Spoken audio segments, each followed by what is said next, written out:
Ydyn, rydyn ni gyd yn hoffi prynu dilledyn newydd. Ond gyda'r diwydiant dillad yn werth mwy na 1.7 triliwn o bunnau, mae prynu dillad newydd yn gallu cael effaith fawr ar yr amgylchedd.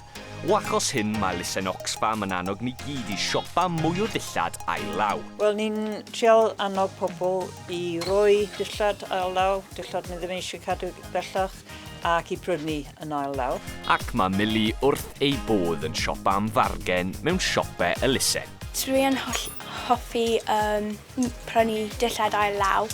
Dwi'n hoffi e achos ti'n gallu cael dillad unigryw iawn, a mae'n mae'n pob amser yn amser hwyl i edrych beth maen nhw'n cael.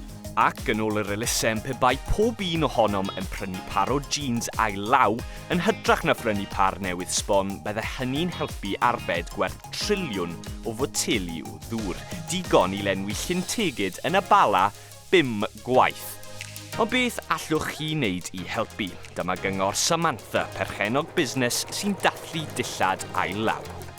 Fel arfer, fi'n dweud dechrau gyda wardrobe eich hunan. Chi gyda pethau, chi ddim yn gwisgo'r agor.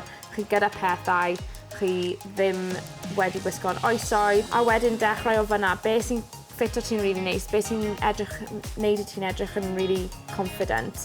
Felly, be amdani? Gallwch arbed bach o arian a helpu'r blaned.